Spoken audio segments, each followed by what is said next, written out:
Hey y'all. So, as you can see, this little clay thingy is it's something that my son bought, or he actually made it in school for me. And he made the little colorful thingy too as well. I don't know what that is. I asked him what it was. He's 8, by the way. And he said he did not know what that was. So, yeah, we're just going to go with it.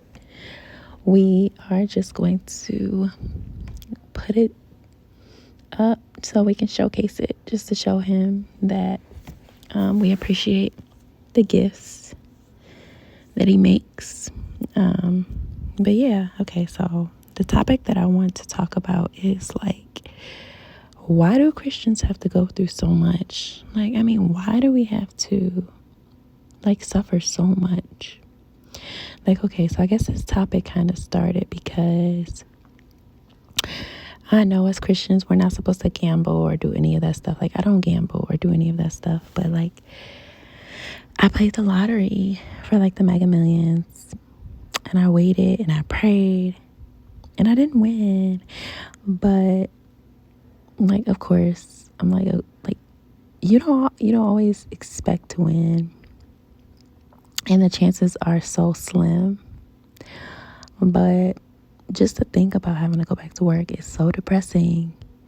And then like knowing that just everything we have to go through, like everything I've been through, just with family and like being born into a cult, and like having my mother like try to sabotage me, my hair, my like just tear me down, give me terrible advice, try to like literally like take me out, y'all.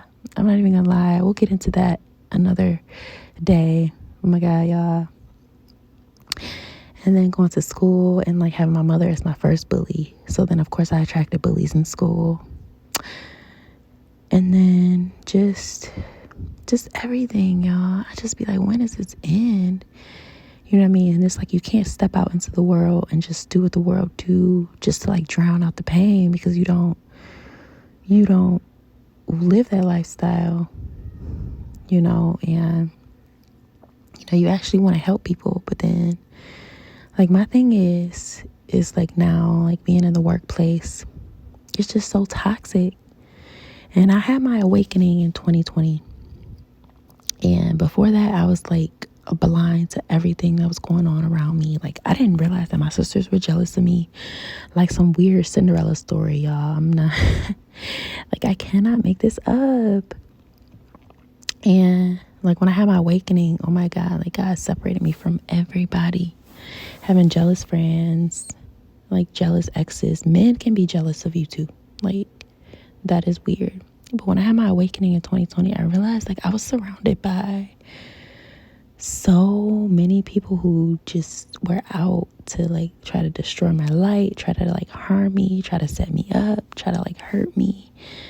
And I was just giving love and like light and positivity. And y'all, that was crazy.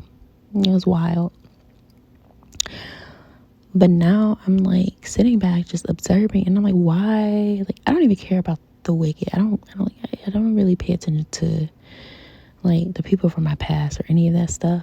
But I'm just looking at my life and I'm like, okay, God, why haven't I hit the lottery? Like because I feel like after going through so much, like when is that big breakthrough? Like when is that big moment that you just are like, okay, I know God's hand is over me, it's in my life, it's working in me, it's working through me, he's doing a miracle, you know, because the scripture says if you delight yourself in the Lord, that he shall give you the desires of your heart. There's so much that I've turned away from. Scripture also says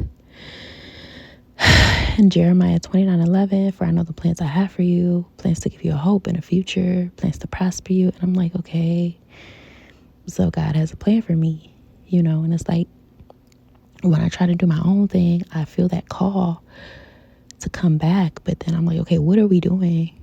What is really going on? Like, what is really going on? And I'm sitting and I'm like, it's really not about the lottery, but I keep bringing it up because I'm like, I really waited. I waited and I prayed and I was just like, okay, this is my time, so I don't have to like toil. But to be like, I don't want to go through another cycle of just toiling and waiting and praying. And y'all, these are my flowers. And they're so pretty. So this is a bigger picture of like everything. Don't mind the mustard and like the screwdriver. I don't know what was going on that day, but we just got all types of stuff back in the background. So just, yeah, just don't mind it. But yeah, if you're a believer, what was your, like, what is your experience? What, or even if you're not a believer, like, even if you just can relate to any of these topics that I've talked about, like, what is your experience? So, all right, bye.